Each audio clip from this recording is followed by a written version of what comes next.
Moodbidri bus ನಿಲ್ದಾಣದಲ್ಲಿ ಮುಗಿಯದ parking ಸಮಸ್ಯೆ.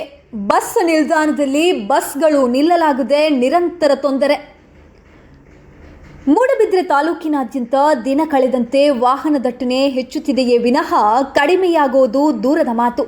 ಆದರೆ ಮೂಡಬಿದ್ರೆ ಬಸ್ ನಿಲ್ದಾಣವು ಬಸ್ ನಿಲ್ಲಿಸಲು ಸ್ಥಳ ನಿಗದಿ ಮಾಡಿದ್ರು ಇಲ್ಲಿ ಬಸ್ ನಿಲ್ದಾಣವೊಂದು ಬಿಟ್ಟು ಬೇರೆಲ್ಲ ಖಾಸಗಿ ವಾಹನಗಳು ಬೇಕಾಬಿಟ್ಟಿ ಪಾರ್ಕ್ ಮಾಡಿ ಸಂಜೆಯವರೆಗೂ ಬಾರದೆ ಗಾಡಿಗಳಿಗೆ ಲಾಕ್ ಹಾಕಿ ಎಲ್ಲೆಂದರಲ್ಲಿ ಪಾರ್ಕಿಂಗ್ ಮಾಡಿ ಹೋಗ್ತಾರೆ.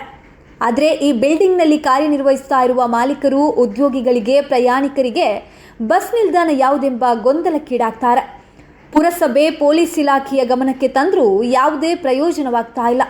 ಇದರ ಬಗ್ಗೆ ಗಮನ ಹರಿಸುವವರು ಯಾರು ಎಂಬ ಪ್ರಶ್ನೆ ಸಾರ್ವಜನಿಕ ವಲಯದಲ್ಲಿ ಕೇಳಿ ಬರ್ತಾ ಇದೆ.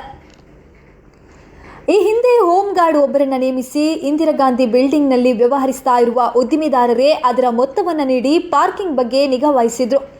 ಆದರೆ ಮುಂದೆ ಅದನ್ನು ಮುಂದುವರಿಸಲು ಕಷ್ಟ ಸಾಧ್ಯವಾಗಿತ್ತು. ಪುರಸಭೆ ಹಾಗೂ ಪೊಲೀಸ್ ಇಲಾಖೆಯ ಗಮನಕ್ಕೆ ತರಲಾಯಿತು.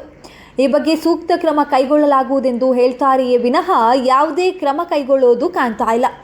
ಈ ಬಗ್ಗೆ ಬಸ್ ಏಜೆಂಟ್ಗಳು ಸಾಕಷ್ಟು ಬಾರಿ ವಾಹನ ಸವಾರರಿಗೆ ಎಲ್ಲೆಂದರಲ್ಲಿ ವಾಹನ ನಿಲ್ಲಿಸಿ ಹೋಗಬೇಡಿ ಎಂದರೂ ಕೆಲ ವಾಹನ ಚಾಲಕರು ಅಜಾಗರೂಕತೆಯಿಂದ ಬಸ್ ನಿಲ್ದಾಣದಲ್ಲಿ ನಿಲ್ಲಿಸಿ ಹೋದ ರಿಕ್ಷಾವೊಂದನ್ನು ಬಸ್ ನಿಲ್ದಾಣದ ಸರ್ಕಲ್ನತ್ತಿರ ಇಟ್ಟು ಇನ್ನಾದರೂ ಅಲ್ಲಲ್ಲಿ ಪಾರ್ಕ್ ಮಾಡದಿರಿ, ಬಸ್ ನಿಲುಗಡೆಗೆ ತೊಂದರೆ ಮಾಡಬೇಡಿ ಎಂದರೂ ಈ ಸಮಸ್ಯೆ ದಿನದಿಂದ ದಿನಕ್ಕೆ ಬಿಗುಡಾಯಿಸುತ್ತಲೇ ಇದೆ.